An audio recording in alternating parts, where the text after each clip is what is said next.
back to another episode on the Wealth Empire Show, a show where we inspire the masses to become financially free while building God's kingdom. On the podcast today, we have Akeiva and Meshack Ellis. Akeiva and Meshack Ellis are financial educators with the goal to help millennials make wise money decisions. In this episode, we'll discuss how they grew their net worth of $180K without making six figures and how they help millennials make wise money decisions. Thank you for being here. Of course. Thanks for having us. Yeah, thanks for having us. So how do you guys get started? Who is Mr. and Mrs. Ellis? Yeah, so that's a great question. So we actually got started about 4 years ago. Akeiva approached me with the crazy idea of starting a YouTube channel. She's like, hey, let's do it. At that time, we had just graduated from undergrad. We were starting grad school, and it really just started from there. We started recording videos on Akeiva's phone, editing on Akeiva's phone. And over the past couple of years, with a lot of hard work and dedication, we have gotten to where we are now, where we have a YouTube channel, podcasts, all the things that have really spurred out of that YouTube channel. Yeah, and just to clarify, at this point in our lives, we were not Mr. and Mrs. Ellis quite yet. So yes, we have been married for going on 2 years at the time of recording this video. So back then, we were still in our dating phase. We weren't even engaged yet. We were living in 2 different cities, actually. Mm-hmm. So we were like a long distance relationship at that moment in time. But at the time that we decided to start, the YouTube channel, which, as Meshack mentioned, has since grown into a full-fledged business with so many different arms and avenues to reach people now. I was really going through a phase. I'm a financial planner by profession, and I was really going through that phase, of going to grad school. I just started my first big girl job as a financial planner. I'm learning all this new stuff about money, and really felt like I didn't have an avenue or outlet for sharing that, mm-hmm. with the masses and with people like me who I felt like could relate to it, understand it. So I went to Meshack with the idea. Then he's not a financial planner, but he's also a big money nerd. And so he was on board with it. And that's really how we got started. And it's been just a crazy ride and evolution since then. Yeah, that's great. That is great. And I want to add, being that, you came with the idea and you saying that you brought the idea to Meshack because you're going through a career journey, starting your big job. But was that the only reason, or was it because you didn't see like other millennials or like any podcast or TV show, or YouTube channel, specifically focus on millennials, learning more about financial freedom? If you can add more to that. Yeah, I think there's always room for different voices. And I think, to your point, that was like the primary reason, was just having an outlet to share, because we felt like there weren't a lot of people who specifically looked like us talking about these things online. So yes, there were people talking about, millennials and money, and, us being technically I'm Gen Z and he's a millennial. So kind of in that cusp of that age range, going through similar life stages we were going through, we just felt like we wanted to be kind of that resource that we didn't have growing up, where people could come and learn and talk very transparently about money, and just be a place for people to go to, right? So we not only just share like financial tips and things like that, but we also share our own money journey very transparently on our YouTube channel as well. And that's the type of transparency that at least I would have loved to have growing up, having that kind of role model isn't necessarily the right word, but just that safe space where I could come to talk and learn about money. And then another reason was it was also a personal challenge for me. Seeing myself now today, like 5 years ago, like I would not have ever envisioned me doing today the things that I'm doing, because I've always been a very, very shy person. I've always been very introverted. I've struggled a lot with social anxiety. And so like being out there, like putting myself out there online was definitely not something that was easy for me. But I also kind of looked at it as a personal challenge to myself to get myself out of my bubble as well. Yeah, that's well said. And, doing some research in your background, I know you guys come from different backgrounds. So I want to ask, how did you guys' different background help you guys in the journey of having a YouTube channel called The Big Muse? Yeah, I think that our backgrounds, while they're different, they're also similar in a lot of ways as well. So my background, raised by a single parent, my mom, she's from Panama, my dad is from Barbados. And the influence that I had from my mom mostly on money was a little bit different than Akeiva's. My mom did speak to me about money. While she might not have been an expert on how to handle it and how to deal with it, she did speak to me about it. So I was open to it. I understood it. It wasn't something that was taboo to me. or where I didn't talk to people about it, like how we're talking about this so openly and honestly. That's how it started with us. And I would say that that's really where my love for money, where I realized, well, not the love, where I realized that it's a tool that can help you get the things that you need, the things that you want, and so much more, building for your family and the next generation. So that I would say is my background, a little bit of that. So I, like Akeiva mentioned, not a financial planner by trade. I actually work in human resource management, but I like to think that I'm the person that you will likely see when you get your first job, if you're not going the entrepreneurial route, where I do deal with money. You know, I'm sometimes extending that offer letter. I'm dealing with people as they're offboarding. I'm dealing with the retirement stuff. So I am dealing with a lot of things that affect your paycheck. So that's my background professionally and then also personally. Yeah, I think that's why we also work well together in terms of our backgrounds, because they are so complementary. So, yeah. That's well said. And I guess, how did the conversation, start up in terms of money, being the fact that you guys have different backgrounds, reading you guys' history, like you said, your mom spoke to you about finance, while you, Akeiva, was not so much of a conversation happening in your family. So now you guys coming from two different sides of the world, now having a channel, what was that conversation like, or what topic we're going to talk about first on the YouTube channel? You guys can elaborate more. Yeah, for sure. To your point, it's crazy. We're all the way on the other end of the spectrum now, where we're just talking about money all day, all night, like all the time. It's great. I love it. And I think that also has opened up a lot of conversation between us personally, like having money conversations between us and also with our family at large. Where like now we talk to our parents about money, and it's not this weird, awkward thing where it's like they now feel comfortable like talking to us about their money situations, which is like not a thing that was happening at all just a few short years ago. So that's like an aside, something that's really beautiful that I've found, impactful personally, not just to the people who were reaching through our YouTube channel, things like that, but also that we're able to bring that knowledge just within our families, our immediate families as well. So that's one thing I'd say. And then in terms of like discussing what content we put out onto the channel, it's really just a mix of, one, what do people need right now? I think that's the most important question. It's like, what do people need right now? So whether that is, right now, inflation is sky high. Like, can we make content around that can help people, right? Or student loans just got, the big announcement the other day. Like, what content can we create so that people are in the know as to what's happening and how that affects them? So it's a lot of like, what do people need right now? And then also a lot of what are we going through right now too? Like I said, we share a lot about our personal journey. So if we are going through major life milestones, bet you we're sharing that online in real time as well, or as much real time as we possibly can. So it's really a mix of all of that, I would say. Yeah, and I would say in the beginning, it was not, I would say, as organized. If you go back to the archives, you'll probably see video. The first one, I think, we did talk about student loan debt, I think, in our very first video. And then we tried different things like, okay, credit cards, because that's something that I've been interested in for a long time. And it's really funny for me to go back and look, because we've really evolved since then with the content that we have put out. It's been a mix of different things, but primarily it has been focused on student loan payments. And like Akeiva said, that's something that we could relate to.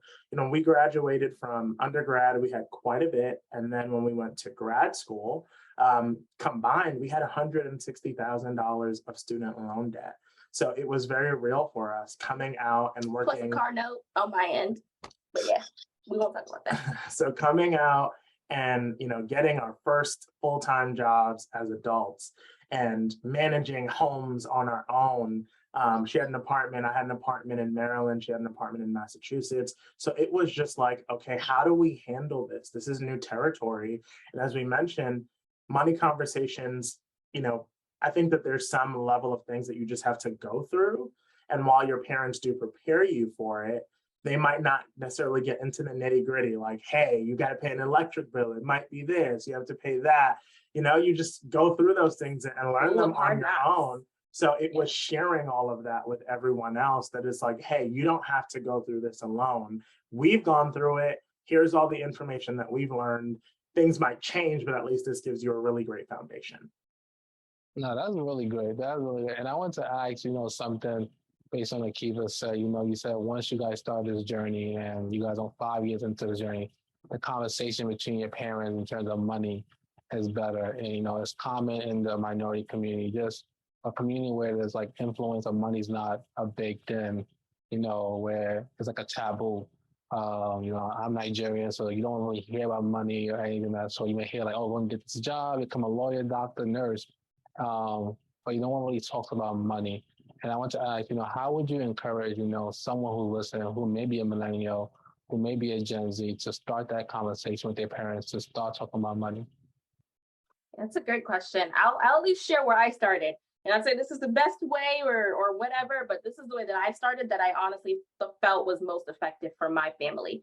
So how I first approached the conversation was around the topic, and it's morbid, but like kind of letting my parents know, like, hey, we're all adults now, adult children.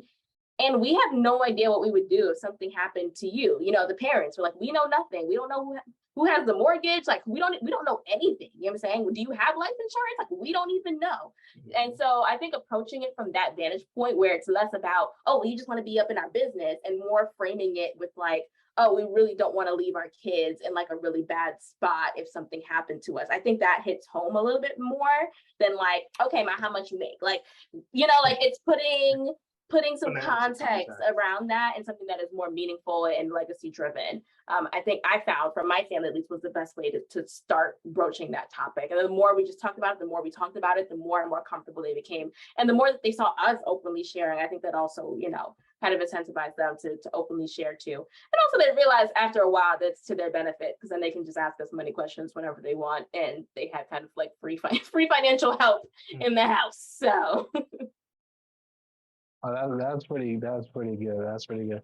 That leads to my next question. What would you say the biggest challenge millennials have when it comes to money?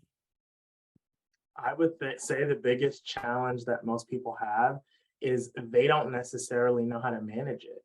They're not tracking it. Like there's a lot of things, but I would say the overarching one is they don't know how to manage it. And the perfect example of that, which I think most of us, at least in the past, I don't think as much now, when people graduated from college and they got their first job, the first thing they did was go buy a car.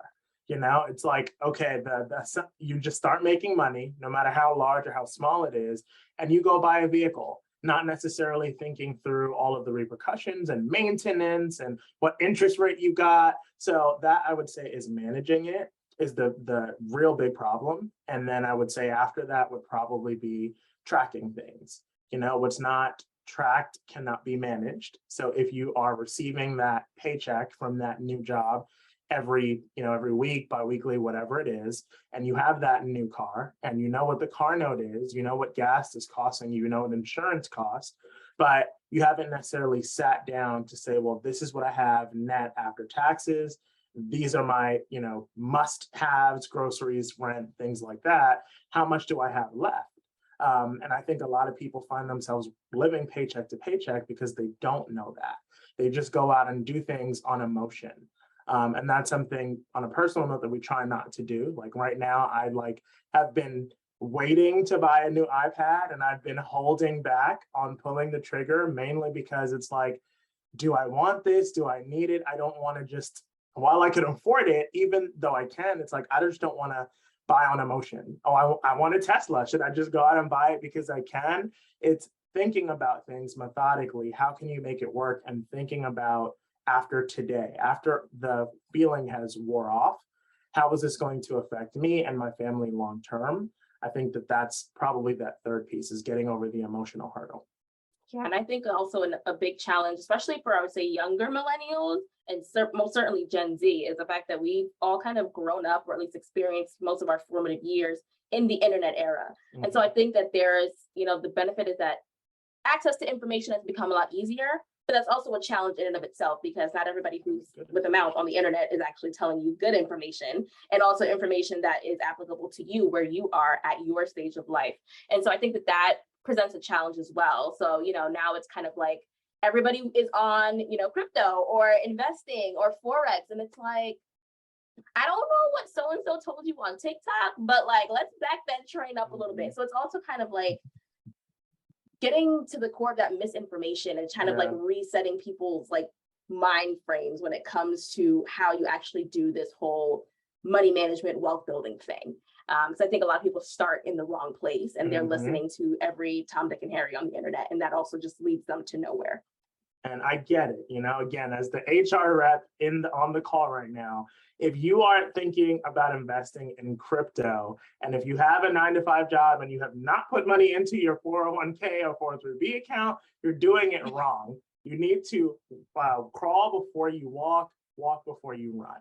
So all of that to just kind of piggyback on what Akeiva was saying. I think that sometimes we like to put that horse before the cart. And I think a lot of people, cart before the horse, sorry. And a lot of people are rushing, trying to get rich really quick. And you might, but the question is, when you have all the money, how will you manage it? Again, we go back to those basics.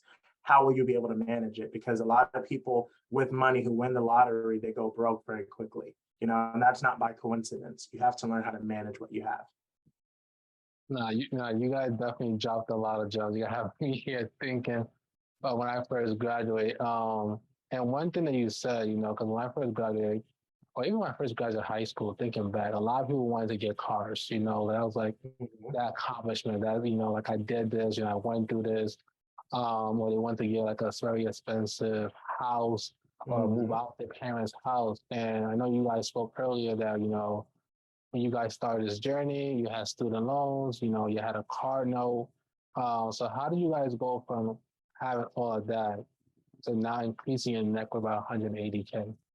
So what was the steps that you guys took to like, okay, this is what we have and we gotta make some changes? Yeah, of course. And we go more into detail about this in a webinar that we have, that shameless plug. We'll send you the link after to share with the people. But the high level story, I'll say this from the outset. We didn't become debt free, in case you were wondering. That was not what we did to increase our net worth $180,000 in 3 years without six-figure salary. But debt management was part of the journey. And so we have paid off a decent amount of our debt, certainly not all of it. But we made a decent chunk into that. But what also helped was building on the asset side, right? That's also a really common mistake that we see people make, and something that we just don't subscribe to is like debt freedom over everything. And so while we were paying down debt, we were also focused on building our assets. So we were focused on saving, we were focused on investing, right? As time has gone on, we've continued to increase the amount of money that we've put into the markets, right? Making those smart decisions, and also just being super on top of what's coming in and what's going out of our financial system, right? We're not just like randomly losing money. It's not a regular occurrence in this household, right? Like, we have a plan, we know where everything's going. And so being able to also fuel a lot of things on the asset side has helped us tremendously as well. Buying a home was part of our journey. We bought our home just over 2 years ago. So as we build equity, that's also helping us to build wealth as well. And so there's just many different components. And that just really goes to show the fact that there's just no one silver bullet to building wealth. And you don't necessarily need to make a whole bunch of money, to build wealth either. What's more important, the kind of the theme that we've been saying over and over is, how do you manage what you have? Of course, more money is always great, add more fuel to the fire, but you got to know what kind of fire you're building in any case, right? And so that's really how we've done it in a nutshell. I don't know if there's anything else you want to add. Yeah, I think that's really it. There is no secret or any special sauce. What we practice is really what we preach. We try and make sure that we are sticking to the basics. No, we're not investing in crypto. No, we're not investing in, whatever crazy things are out there. We don't even have any real estate investments or anything like that. It's just sticking to the basics, managing our money, managing what's coming in and out, and always trying to live below our means. So something else that we have done, we will give you that link so that you can watch the webinar. But what we've done is we've lived on one salary once we got married. That was a really big thing that we did, so that we could use the other one to just pay down as much debt as we could.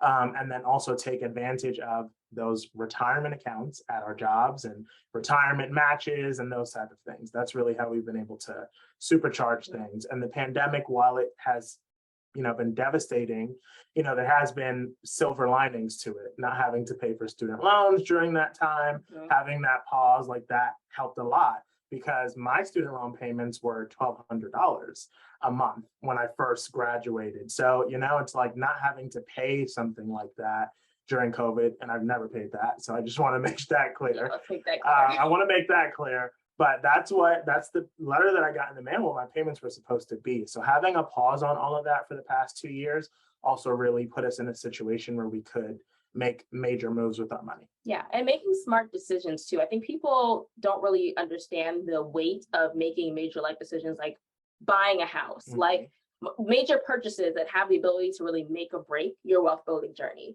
So a lot of people, they buy a house and they're in over their heads, right? They only think about the mortgage and don't realize that they need to pay for property taxes and insurance and, oh, the roof needs to be replaced. Like they don't think about all of the things that go into home ownership. They just automatically think that home ownership is always a good thing when sometimes it's not necessarily the best move. And so we made that decision because the numbers made sense, right? We weren't just like gunning, at least I wasn't gunning to be like a homeowner at all costs, like immediately. It's when the right opportunity presented itself that we did that. And like, even like, I hear people's numbers all the time where it's like, that's how much your mortgage is. And I'm like, thinking about our little mortgage that's like technically not even like $1,000. And I'm like, what in the world is happening? And that's how we're really able to make, you know, big progress. Because when you keep your expenses low and you keep working on increasing your income, which we have done as well, by the way, continue to find other opportunities to make more money. That's just the secret sauce. It has to be a comprehensive look. It can't just be one thing. Yes. And hopefully you guys are getting it all, because I know we might be talking a little fast, but that's it. That's it. But as you can tell, we're excited about it all, about talking about money. No, I can definitely feel that energy. As over me here, I'm just trying to process everything you guys are saying. You guys are definitely dropping a lot of gems. One thing I do want to break down, you mentioned that, you know, you guys do still have student loan debt, and, you know, it's not that you guys were trying to go on this route where it's like, oh, you focus for 5 or 10 years, or however many years it is, as we know, the David Ramsey thing, you pay off your debt, then you look into buying property, then you look into investing. And, you know, as one of the cons of that is that it limits you when opportunity comes, you know, when there's an opportunity to buy a house or doing get into business. So I would say, what would you say to someone who may have a lot of student loan debt, you know, despite the forgiveness, you know, they still have a lot, they still want to do different things in life, but it's like the student loan is literally this dark cloud around them. Yeah, there's a lot I could say there. I'm like trying to prioritize in my head. What do I want to say? There's so much. Student loans is like one of my favorite things to talk about in like all of personal finance. But I would say one of the biggest things that that causes a cloud for a lot of people is that they actually really don't even really know how much debt that they're in. So although it's like, oh, I know I have a ton of student loans, but they've never actually looked at the numbers, right? They're just like assuming, guesstimating, and like avoiding it like the plague because they're scared to actually like look at the numbers. So I would say just facing the numbers, which is easier said than done, is a really big component to actually just gaining clarity, because you can't make a plan until you actually know what's going on, right? And so I think it's looking at those numbers and then also then devising a plan, right? Understanding that rarely anyone, of course, is like the 1%ers who like smash like 6-figure student loan debt in like a year. I'm not talking about them right now. We are talking about, you know, most people, it's not going to be an overnight process. So kind of just surrender to that, understand it's not going to be an overnight process, and also understand your options. Student loans, especially federal student loans, are very, very, very flexible in terms of the different payment plans and options that you have where you can make your payments something that's more affordable for you that a lot of people just don't take advantage of. So understanding what your options are so that you can have your payment reduced to something that is more affordable for you can really help to lift that weight off of people's shoulders. Taking advantage of any other benefits, programs, et cetera, that are out there. It's just, there's so many options when it comes to federal student loans. And so that's like what I would share for people who are feeling deep in debt, and also understanding that your debt doesn't define you as well. So, yes, that's what I was going to say. Yeah. Is everything Akeiva said, but just remember that you are not just your student loan debt. I think in the attempt for our generation to be a lot more transparent than the generations past, I think we've gotten a little bit stuck on, well, I have student loan debt, I have X amount, I have whatever, which all of that is fine. You have the debt, you made the decisions, You were making an investment in yourself. So don't feel bad about that. Don't apologize about it. But like Akeiva said, figure out what the numbers are. And when we say the numbers, don't just log in and look at what the total is. More than likely, you have a different loan for each semester or something like that. Look at what the interest rate is for each loan. Really get intimate with those numbers and learn exactly what it is. If you need to plop that into a interest calculator and see where you'd be in 10 years, what that, really get into it so that you know really what the impact is if you make a $50 payment versus if you make a $100 payment. Really get that into it so that you know where you stand. You know if you're making a good decision to pay this loan, pay a little bit more this month, or what that means for your future.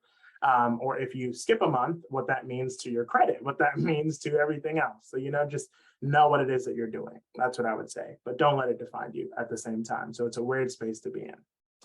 Nah, you guys are definitely right, especially in this environment where everybody talk about student loans debt.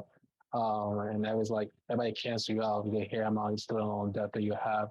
And I want to go back to something that you guys said earlier, in regards to when people first graduate college and they get a job. I want to ask, what should one's priority be once they get that first job where they have steady income? Because it's very easy, where it's called lifestyle creep. That's what I'm looking for. When you get this extra $2,000, $3,000, now you think you have all these flexibility to do whatever you want, but in reality, you don't. So what would you say people's priorities should be once they get a steady job, coming out of college? Yeah, my first thing, and this is just general information, so of course everybody's situation is gonna be different, but what usually works out to be the number one best priority is saving an emergency fund. Like that is like, at least for me on my journey, that was priority number one. Like even before I took out loans knowing that I was saving my emergency fund at the same time. Like, that's how how serious I was, because you need some kind of fallback, especially if you are now like on your own fully, you're moved away from home, you got like real life expenses, you need to have savings. Like there's just no ifs, ands, or buts about it, because anything can happen at any time. So I'd say saving up that emergency fund, which again is not going to be an overnight process. It will take you some months, maybe even a year plus, but you'll get there eventually when you have your fully funded emergency fund, because again, life happens and we need to be prepared. So I think that's like priority number one is an emergency fund, closely followed by, or at the same time, if you can, at least contributing to your, employer retirement accounts, especially if you get a match, at least to get that amount while you're saving as well. Yeah, I would say for me, what I think is paramount for people to do once they get that first job is all of that is making sure that all right, well, what do I need to save, right? It's not just saving for saving's sake. You need to sit down and again, get intimate with those numbers. I need to have at least 1 month's worth of rent or my mortgage put aside, whatever that is. Like, know what that number is. Don't just say 5,000 because it sounds nice. That's what I did. So I'm speaking to myself.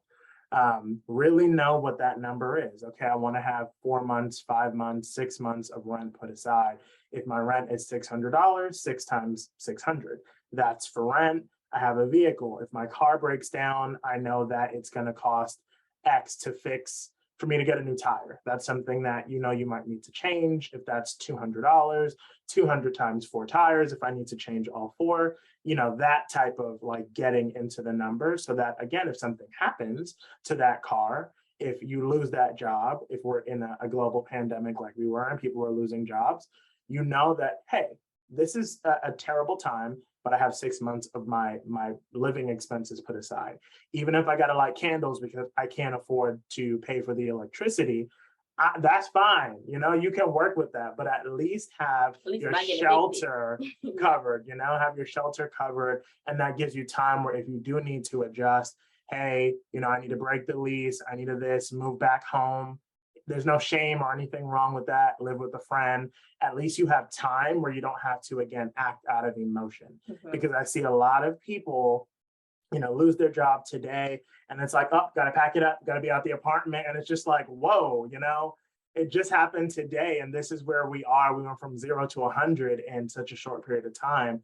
And that's really because of not really preparing, like Akeiva said, for that. And if your expenses are surpassing what you're bringing in, then you also know that you need to increase your expenses, increase your income, or you need to decrease what you're putting out. So that's what I would say is, again, kind of knowing your numbers. It goes back to that for me with, in addition to what Akeiva says, put that savings aside, but you got to know what you need. If you know that you need $5,000 a month to make it all work, don't take a job where you're getting $3,000 at the end of the month. You'll never see, get out of the situation that you're in. You need to figure out what it is you need. Nah, this is really good. The common theme that I'm getting, from Meshack is knowing your numbers. With Akeiva is understanding this is not going to be an overnight thing. And, I want to ask, being that it's not going to be overnight thing, how do you guys faith, in God, through this process, this 5 years journey, so far, guide you, through the ups and downs to allow you guys, yes, you guys can get better. It may take a slow time for you guys to achieve your goals. How do your faith help you through this process? Yeah, it's a loaded question. So I'm like, I feel like you got to go back further than 5 years. I'm like, my whole life. But yeah, faith has always remained an integral part of our lives, at least, and an integral part of our financial journey. Mm-hmm. One of the things that we've always done and have continued to do and will always do is tithe. Like, tithing is a really big part. So regardless of whether we're $200,000 deep in debt or whatever the case is, Mm-hmm. we still put that 10% gross out of every single paycheck, toward tithing. It's a non-negotiable in our household. And so, because I think it's something that I've seen people go back and forth and debate about, where it's like, oh, well, I'm on rough times right now, or, God understands. God wouldn't want me to be in debt. So this tithe is just going to have to, pause for a little bit.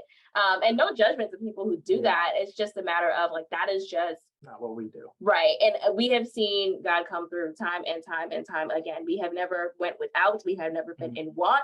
And that is, as much of our financial knowledge as we have, we know that whatever God wants to happen is going to happen. So exactly. He gives us the opportunities to have jobs, to build wealth. Everything is because of him. And so that is just a philosophy that we carry throughout our financial journey is, doing and developing and building that trust as we go through as well. Yeah, and just realizing that it's all a blessing and it all comes from him. The knowledge, the money, everything that we've been able to accomplish and to do, it is not on our own doing. It is from his, leading that we've just been following. If Akeiva, with this house, for example, that story, we can again share you the link to that story, but that was crazy. It was something that I wanted. I was like, hey, I want to own a home sooner. It wasn't a today. I just wanted to own a home at some point in my life. That was something that's important to me because I didn't have that when I was growing up. We moved around a lot from apartments. And the whole story of us getting the house that we're in right now was really just a test of faith, I would say. We were denied by the homeowners. They didn't want to sell it to us at first. And it was just hey, let's try again. Let's submit another offer. And that was it. No idea what changed their mind. I don't know. But again, we believed that had to be God. The interest rate that we got for it being so low had to be God, while we were still paying for our wedding. We were planning to get married that October, and we decided to buy the home a few months before. That was not something that we were planning to do, but again, because allowing God to work through to work, and being good stewards, I would say, having good spending habits that we're talking to you guys about today, by not just acting on emotion. When the opportunity of the home came up, it was okay, we have a down payment because we've been saving, we've been putting money aside. So really just allowing God to work through us and be wow, if we weren't following you from the beginning, being faithful with our tithe, being faithful with everything in our money situation, regardless of the debt that we already had, we would not be able to give somebody thousands of dollars for a down payment for a home, be able to still pay for our wedding, all of this in a span of a couple of months. So it's just been a blessing. That's the best way that I can describe it. Yeah, you'll also hear me tell a story on the webinar we keep mentioning about the same day we went to close. We had a whole other situation happen, but we'll leave that story for when you watch the webinar. No, that's amazing that, definitely, God has been faithful in you guys' journey. I can definitely see that. And one thing that I want to ask, in terms of finance, you guys are not a married couple. I can just imagine like there were certain conversations that you guys had to have. You mentioned that you guys are living on one income, but how did that conversation come out? We're gonna live on one income, save the rest. Because most marriages end in divorce because of money. Money is the second reason most marriages end. And so you can go more into details on how that conversation went about. Yeah. It didn't start when we got married. It didn't start when we got engaged. The money conversation started when we were dating. Yeah, very early. And yeah, very early on. And I think that if you take away nothing from this conversation, is that if you are at that stage where you're considering marriage, if you haven't been speaking to your partner about money and you're engaged, it's not too late, but you need to start. Again, talk about things like, again, we come from West Indian background. Typically in our culture, it's not uncommon for people to say, well, hey, I send money home to my family every month. Mhm. You need to talk about those things, because if Akeiva's on her own and she's sending her $500, $200, whatever she can afford, and we get married and I don't necessarily relate to that and I don't really understand that, that creates a problem within your marriage. It's like, hey, we could use this $200. Why are you sending money back to your family? That creates problems. So talking about that, understanding it, understanding each other, understanding why we do what we do with our money. It has a lot to do with that relationship that we have with money, our family. There's a lot of things that get passed Values, down. religion, Yeah. all of that. So tithing, that's something, again, that was ingrained in both of us, thankfully. I don't think this could have worked if we were not on the same page when it comes to certain things. It would not have worked. Mhm. And the great thing is, like, we knew early enough to not waste each other's time, right? Like, we kind of, like, so we started those conversations early and often. Please don't have these conversations, and don't just take them at face value where, oh, well, I asked, and like that was the one conversation you ever had. And now when you get married, y'all are worrying about money every single day. Mhm. Like, people ask us all the time, like, oh, do you like fight over money? And it's like, No. we don't. Like, it's very rare. And I think I've realized over time how rare that is, that it's like money is not, we fight about some things, but money is never one of them. Like, that is like something we don't ever fight about, because I think we just took so much time to doing that work ahead of time. We don't have any money secrets. We don't have any whatever. Like, we have a system that works for us. We're very open with each other. I know couples that don't even know what their spouse makes, which I think is just, I don't understand that. But like, we've just always been very, very open with each other about what's going on, and having agreements and systems in place, and gender roles and norms and all that stuff. Have those conversations. Have the combos, because it'll save you a whole lot of headache and heartache when you get into it. Fellas, if you met her wearing makeup and you like her the way how she looks, the makeup is expensive, okay? It's not $5. It's not, sometimes like women are spending like $300-$400 a month, sometimes more, on nails and hair and all of that stuff. So again, don't be surprised if you liked her before and that's how you met her. You have to know that it's going to cost you something after you say I do. So again, talk about all of that so that you're prepared for it. It seems funny, but it's the truth. It's the truth. I definitely appreciate you guys definitely keeping it real. And I want to ask, like, what are some guideline questions that people can ask, so they can go very deep and ask these questions? Because something that you said, Meshack, that I never even thought about, like, will be an issue, like sending money back home, like how little that could, how something that little can actually cause a situation depending on what the finance is. So what are some questions that people can use as guys, to know if they're on the same page in terms of money? That's a great question. I would say, I don't necessarily know if there's a silver bullet question, but I would just say, open it up. If you're around this person and you're intimate with their family, you would hopefully know that, If I know that your family is from Nigeria, again, I might ask something like that. And I would say that the color of our skin does kind of, impact that conversation. We would understand that because that is our background, that's our history. Primarily, like my family in Panama, her family in Trinidad, that's what they did, because it was more of America as the land of opportunity. How can I help the people back home? But, someone who is not African American, not of, Caribbean or African descent, they might not understand it. So really just trying to have those open conversations, and maybe something would come up that will give you insight to say like, oh, yeah, I sent money back to so-and-so. And if that door has been opened, then kind of go from there. Like, hey, you mentioned this before. If you don't mind me asking, like, how much do you send? How frequently do you send? If this is the person that you're going to be spending the rest of your life with, you want to know those things beforehand as well. You don't want to get married and then you have a problem with it because they're sending 50% of everything they make out of the country. And some people do that. So it's just asking those questions when necessary, but wherever you see an in the conversation, to just kind of take it and be sensitive, because not everyone is at the place where they're honest and open with those conversations. So tread very lightly. But if this is someone who you plan on, again, spending the rest of your life with, hopefully they don't take it wrong. So I'm not saying like on the first date, ask him how much he makes. But, once you're having a ongoing relationship, I think you should be comfortable to ask those questions. Yeah. And it really was, at least for us, it was a very natural evolution. Like, I don't even think I ever had to ask you, like, oh, well, how much are you making? Or have a question, oh, I got this job offer, like, this is what it is. Like, having those conversations with each other, or like, oh, let me check my credit score. I didn't even ever have to ask, oh, what is your credit score? Like, it just was so natural to like just share things. You know what I'm saying? I'm probably too sharing, right?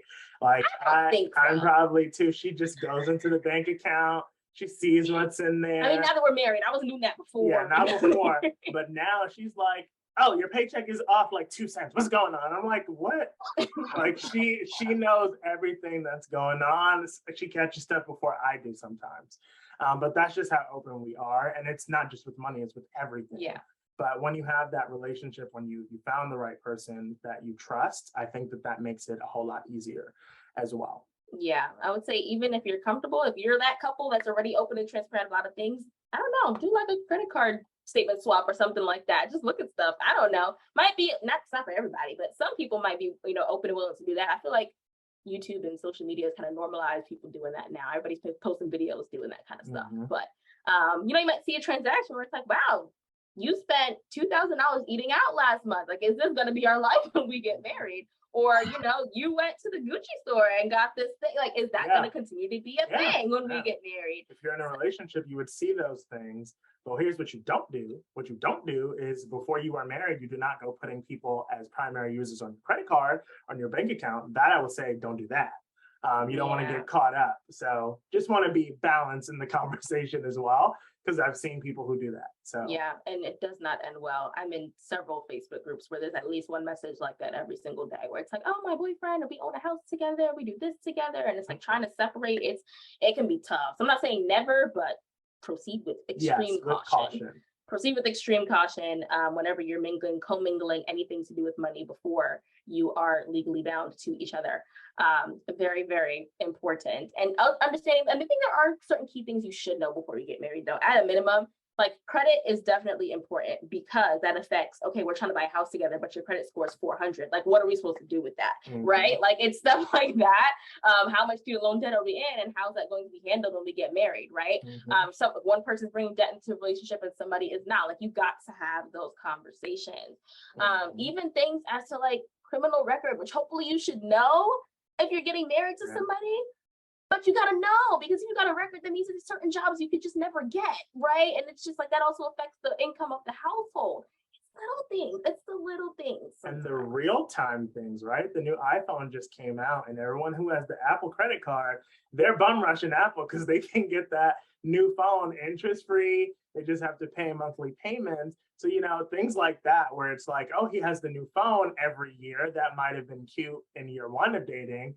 But now that you're talking about getting married, it's like, hold up, these phones are not $5. Like, this is $1,000 that you're putting out and paying consistently. Like, those things affect you. Or fellas, to be fair, if she's buying handbags all the time, these things affect you. So it's just having the conversations and trying to phrase them in a way where it's not attacking. It's just, hey, is this something that you think is important for you, in the future? And then go from there, try and, all right, like, can we maybe do one handbag, every 6 months? Can we maybe do a phone every other year? Something like that, that it can work for the life that you want to build with each other moving forward. Yeah, we just said a lot of stuff, so I think I'm gonna stop now. Yeah. You guys can definitely keep on going. One thing I can definitely get from this conversation is that you guys are enjoying this journey, becoming financially free. And oftentimes people get caught up in just trying to become financially free that they forget to actually enjoy the process. So my next question is, how do you guys go about making sure that you guys enjoy this process of becoming financially free? You guys can go ahead. He'll tell you. For me, I grew up going on maybe one vacation a year if I was lucky. And something that was really important to me when we got married was, hey, we need to vacation at least twice a year. I think that if we're going to work as hard, we're working on YouTube, we have 9-to-5 job and part-time jobs, and sometimes other things on top of that, we need to also prioritize the ability to unplug and to take some time off and to not do those things. So that's how we do it. So this year we've been blessed. We've been able to go on about 3 or 4 little vacations throughout the year. So far, next week, we're actually going on another vacation. So it's like we really try and plan that and really just unplug whenever we can.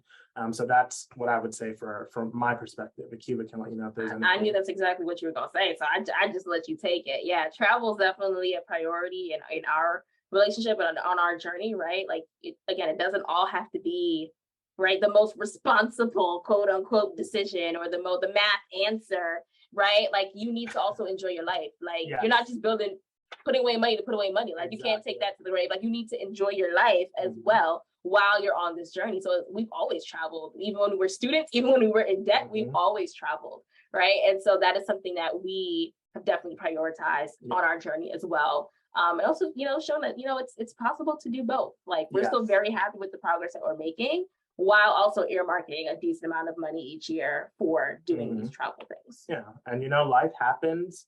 We paid for our wedding cash. That was something that was a lot of money. Probably for me in my lifetime, the most money that we've probably ever put out, even more than our down payment for our home. Oh yeah. So it's like we enjoy life. We enjoy these things. Yeah. And we don't take them for granted. So we're grinding, we're getting the things that we need to get done. Again, practicing what we preach, investing, trying to pay down our student loan debt, trying to do all of those things, but also just realizing that tomorrow's not promised. If something happens to us tomorrow while we're sleeping tonight, the student loan debts, they get forgiven anyways. It's like we can't take it with us. So you have to enjoy the life that you have. You only got one to live. And anything can happen to you, even if you don't die. People have health issues where maybe you can't travel. So enjoy things while you can. And also don't take it for granted, because I think I saw on TikTok today, someone who has a disability, and like their vantage point of travel is just very different than even ours, where you don't realize these things, how blessed you are to have working limbs where you can walk and move, where everyone doesn't have that, where simply just going to the airport and getting on the plane is easy for us. But someone who has a disability, they can do it, but their process, instead of arriving 2 hours before, they got to be there like 5 hours before just to get on the plane. So, don't take anything for granted, I would say, and, have that good balance. Wow, that's definitely important. Definitely important. It's something that I preach personally, in this, I guess, this current economy, this current world, everybody wants to become an entrepreneur. Everybody wants to be their own boss, and don't realize that it comes with a lot of responsibility. It comes with a lot of sacrifice. But through the sacrifice, you also need to have time to take away, where you maybe going to the park, go on vacation, going to conferences, network with people. Those different things definitely help, reduce the stress, have you looking forward to the future goals. And I want to ask this last question, what is you guys' thoughts on the current economy, as, financial educators, millennials, Gen Zs, what is you guys' thoughts on this current economy? For me, I don't look at nothing. So I'll be honest with you. Like people are, I'm oblivious. people are, oh my gosh, the market is down, this is down. It's like, okay, I'm still gonna invest, I'm Right. still gonna this. I would love to buy another product. Like, I'm not really fazed by what is going on and what's the paranoia today. Again, because I'm focused on that connection to God to just lead me to do whatever He thinks I should do.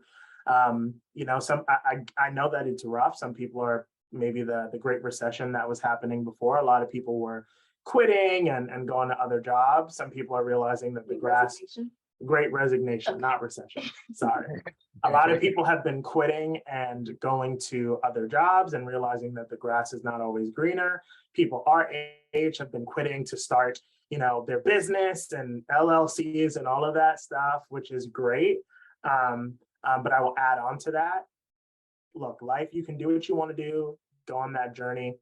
But when it gets tough, don't be embarrassed or don't suffer in silence. I saw on TikTok, I'm telling on myself how much I'm on this app. But she was basically just making a TikTok saying after, quitting my job and making $200.93, I am going back out trying to get my corporate job. And people were praising her for her honesty. And I agree with that sentiment. In our culture right now, it's beautiful to, quit your job, just do this, do that. It ain't easy. It's hard. And that's a big reason why we have not quit our jobs. We have not done this. While we make money from multiple sources, the key for us is having multiple sources so that if something falls through the cracks, that we're okay. So I guess that kind of answers your question. More of what we're doing is we're not trying to just rely on one source of income. We try and make sure that we have multiple so that if we lose one, it's like, okay, now we have time. And that's also a very valuable resource where we can take that and invest it in something else, or we can work on another project that might bring in some dollars and do that. So that's really been our strategy, I would say. And what I would say to others to also try and do as well. Yeah, just don't get swept up by what's happening. Like, okay, inflation is sky high. Like, you have to be living under a rock to realize that the prices of things are going up, right? So it's just kind of like adjusting as you go, right? Which is life. Like that's just life. It's adjusting as you go, seeing where you can make changes. Again, like I said, market downturns. I know when the market is down, but that's not necessarily phasing me. Kind of having a long-term mindset and knowing that the plan that we've devised, over the long term, we're going to be okay. And so not getting too swept up in everything that's going on, kind of keeping your head down to an extent, while also being able to take advantage of opportunities that may come your way. I think is just the attitude to have in any economic type of environment. Yeah, that's a gem. You're definitely right. And I want to add one thing, what Meshack just said in terms of the great resignation. A lot of people quitting their job because entrepreneur is a new sexy thing. What would you say to someone who may be thinking of quitting their job because of a trend, but you're not in the best financial thing, and how you guys do your job as a tool to continue to grow wealth? If you can add that. Yeah, I would say do your research. Yeah, do your research. Make sure that you have some money put aside, but then also understand, again, this is my field. I work in human resource management. Health insurance is a big piece of that. If you're trying to get insurance through the open marketplace, it's expensive. I look for myself just to look and see what it costs. And if you're over 26, this is your problem. If you're under 26, you can still go back on your parents' health insurance if they allow you to do that. But it's expensive, health insurance is a big thing. I've actually been in a Reddit article and a YouTube video where a content creator was talking about that they quit their job and the health insurance was the one piece that they really did not plan for. They're making the money, but then when you're out there in the open marketplace and insurance is costing as much as $1,000 a month for a single person, you're making $4,000 in brand deals, $3,000, and you're giving away a large portion of that to get crappy insurance, where if something happens to you, you still got to put the money out of your pocket. So it's really having that saving so that you know that you can make the move, have a timeline. So if you have 6 months worth of money saved up, and if you notice by month 4 that you're not pulling in the business, like maybe start applying to some jobs. There's nothing wrong with that. Maybe start shifting your mindset, something, and trying to supplement. There's nothing wrong with DoorDashing, nothing wrong with doing that if you need to bring in that money. But, be open-minded, because as an entrepreneur, I think you are the chameleon. You got to adjust to, where you are and adapt to what's going on around you. And if you can't do that, then you might not be cut out for entrepreneurship. You might need to be behind the desk a little bit longer. And there's nothing wrong with that, because as we've said, we've used our income from our employers to really, catapult everything that we've done. We have not done it primarily on business income or whatever. Business income is there. Yeah, we haven't touched business income. So it's there, but it's not something that we pull from regularly. It's our jobs. It's that retirement match that my job is giving me, that her job is giving her. So that's really, I would say, how we've been able to do a lot, which a lot of people are not doing that. They're talking about the entrepreneurial stuff. And I want to just make it clear that you can win with your money either way. It's just how you strategize and how you use that tool. Money is a tool. It's not something that you should covet, that you should, I want, gotta have. Manage to what you have, whether how large or how small, and you can make big impact with that. Wow. No, I definitely want to say thank you very much, Akeiva and Meshack. I want to ask, where do you guys see yourself in the next 5 to 10 years? As a couple, as an entrepreneur, as business owners, where do you guys see yourself in the next 5 to 10 years? Well, as a couple still together and happily married, that's hopefully where we are in the next 5 to 10 years. But anything outside of that, honestly, it's whatever God intends, because I used to be that person that would make my whole 5, 10-year, 20-year plan for my life. And I've just realized over the past few years that it don't make no sense. So I'm just going wherever the spirit leads. Yeah. And so I really don't have a great answer for you. That's for me, same, because who would have thought, in 2020 that the world would have changed so much. So you just don't know. So I would say in the next 5 to 10 years that we're still able to adapt. We still have those skills where we can pivot, do whatever needs to be done. And like she said, be happily married and still educating others the way that we are. Yeah. And I think impact is really the central theme for me at the end of the day. So impacting people in whatever way that looks like in the future. Yeah. Great. And you guys have any closing words for someone that's listening, who listened to this whole podcast? What would that closing word of advice be? Yeah, so I would say, don't give up. Wherever you are in your financial journey is a-okay. Just don't get comfortable with where you are. If you know that you have goals and you want to own that home, you want to have $1 million in that retirement account or whatever, invested, crypto, wherever, don't give up. If you're at $1, keep building and try and get to your goal. Yeah, and I would say to listen to wise counsel. Don't get swept up in every single person that has something to say about money. But when you enlist wise counsel, people who are competent, who you can trust, they can also be helpful to you on your journey as well. So that's my 2 cents. And I know you guys mentioned a webinar. You guys can quickly talk about that, where people can find more information about the webinar. Yes, so it is called the Financial Freedom Formula: How to Build Wealth Without a Six-Figure Salary, which is essentially recounting our journey of building our net worth $180,000 in the span of 3 years without having 6-figure incomes. And so that information will be linked somewhere, but the URL is thebemusetv.com/webinar. You can go, it's just under an hour. It's great. I'm a little biased because I run it, but I think it's a really great and informative webinar. So you can kind of just see all the things that we do and that we recommend for you to do on your wealth building journey. And if you want to follow us, we are The Bemused TV on Facebook, and we are The Bemused on Instagram and on TikTok. Yeah, Instagram, TikTok, YouTube, pretty much everywhere else. How could I forget YouTube? Right? I was definitely thinking I was going to say that for you anyway. But for those who are listening, those who are watching, I hope you guys don't see it another podcast episode where I interview people who are on this financial journey. But I hope this motivates you. I hope this gives you that fire to continue to go on. As we come into the year, I'm bringing the year to an end. I hope this inspires you. And you're looking for a group of Christians who are working towards becoming financially free. Look no further and join the Pray and Invest group. And stay tuned for the next episode. Thank you again.